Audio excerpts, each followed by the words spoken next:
All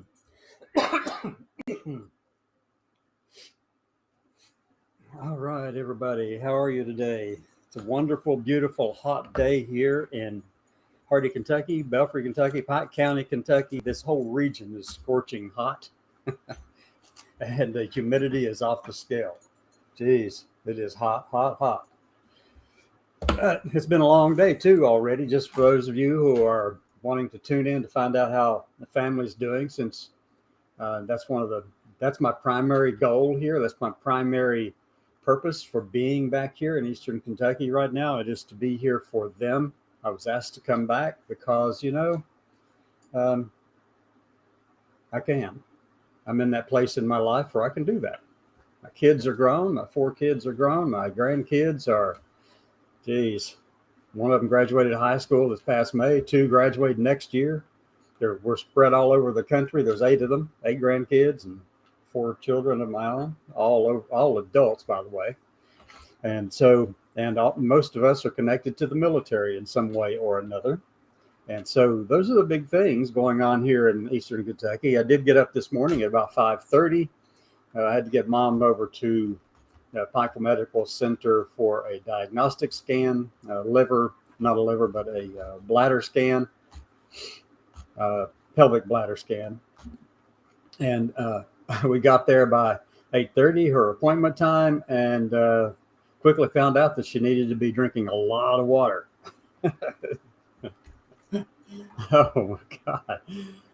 Yeah, she had to drink 1.5 bottles of water, but she drank 2 and had to wait for about an hour or so, hour and a half or so to let that water filter through to her bladder. And this is really interesting. It's fascinating to me because I like the science. I love the technology and all those kind of things. I'm very much into that. If you don't know that by now, very much into it. So I love seeing it on the scan. They do the little the echo, the sonar echogram to look in there and see. They check the size of it when it's full, and then they go in and let you evacuate and come back in and check the size when it's empty. And those things her kidney function was good. Mom's kidney function was good for 86. She had no abnormalities in her kidneys, which is fantastic. Not her kidneys, but bladder. I said kidneys. I meant bladder. Bladder function is good. She is stage 4 with kidney function, but she has been stage 4 and pretty stable with those numbers for the past 4 years. She will go back for a follow-up exam sometime later this year to kind of give another marker in that assessment, a comparative markers, so that it can be looked at over time. But we do know that for 4 years, it's been roughly in the same level for filtration rates and all that. So Mom's doing all right. So which I'm very glad about. Brother's still struggling to breathe, having to use oxygen a lot. Irma's doing all right. She's sleeping in the daytime, up at night. Funniest part about my sister, Irma. She's 56. She's 10 years younger than me by 2 days. And I'm telling you, so 10 years, well, actually it's 10 years minus 2 days. All right.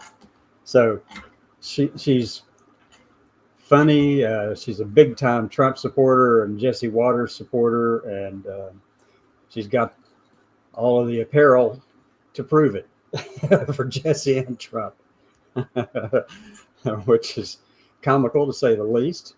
Because actually, when I was in Tennessee, I was driving back through Tennessee from my granddaughter's graduation out in near Fort Hood, Texas, and I was coming back and saw this big sign that said Trump Superstore. Naturally, I had to go.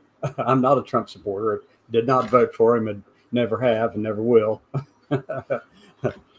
But it was kind of funny because, I walked in, I'm filming, I'm walking in, looking around in this superstore, this Trump store, and everywhere it's all Trump, all of it. All of the merchandise is all about Trump. Well, I did have a couple of things that were for the Navy and the Marine Corps. Let me see. Yeah, I got a couple of these magnets like that, and then that one for the Marine Corps, and this one for the Navy. I don't know if those are backwards for you or not. Somebody has to let me know. But anyway, so I got those while I was there, but I also got her a pair of short pants that have Trump down the side, and got my brother a T-shirt for Trump because he's a big time supporter for Trump. I got my cousin, I got my sister a $50 bill that's gold. It's kind of funny. So it kind of matches everything about Trump that is the gilded age, the golden age that he is so fond of and he associates with. And, it's just fascinating to me, but I don't mind doing those things for people because, the world is not black and white. There are those who want you to think that everything in the world is a choice between either black or white or right or wrong, left or right or up or down, male or female, masculine or feminine. They want those binary choices. They think that's all you have are those two binary choices. And when in fact, nothing in the world is that way. Nothing in genetics is that way at all. So we already know all of that, right? Y'all know that? Y'all know that, right? I mean, it's not a surprise to you that the world is shades of gray and differences spread over all kinds of, spread over the entire planet. But, and even philosophically or politically, the world is not black and white. Those people who do want you to think that everything in the world is either a choice between my side or your side, or their side and everybody else's side, they typically do not have the ability to entertain other viewpoints other than those that they have agreed upon already.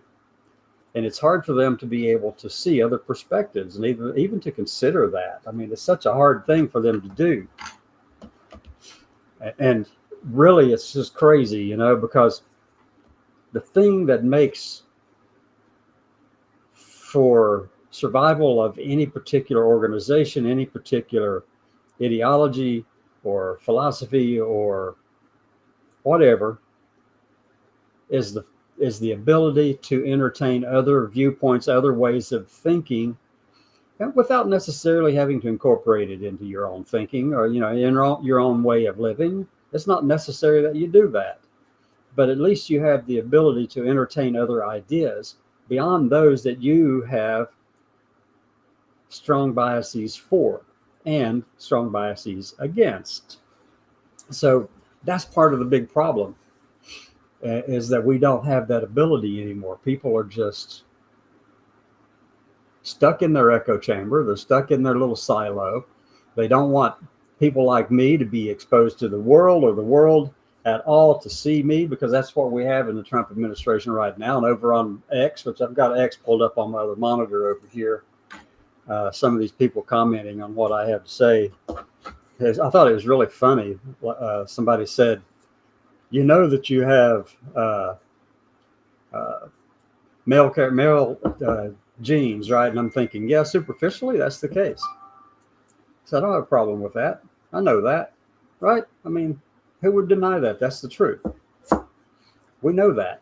So no big deal. That doesn't define who I am, though. I define who I am. I do. Not you, not them, just me. That's me. I define who I am. And one of the conversations was something about, well, I'll just tell you like this. They wanted to call me autogynephiliac, philia, transvestite, stuff like that. I'm not those things. If you know what those terms mean, I'm not those things. I know I'm not those things. Somebody had the gall to say, it's in your heart. And I said, no. How do you know what's in my heart? Are we that close where you can know what's in my heart? No, you're not. So, and besides, I'm just Cassandra. And that's the way my 4 kids and my 8 grandkids see it. I'm just Cassandra. I'm just a grandparent to the grandkids. And, many, many, many people know me as just Cassandra. Many people only know that. And that's fine. That's the way it ought to be. If Robert wants to be called Bob, I mean, who's going to tell Bob that he can't be called Bob because he was born with Robert? Who's going to do that?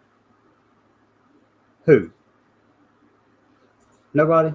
No, not really. You're going to respect Bob's wishes, right?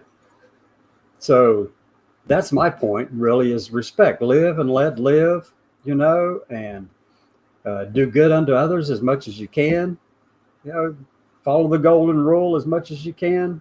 Love your neighbor as yourself. And you really have to love yourself first before you can love your neighbor. And those who can't love their neighbor probably don't love themselves. I mean, that's the logic of it, right? The rational part of it. Anyone object to that kind of reasoning? All the drive-by viewers out there today. That's just the way it is. Just respect people.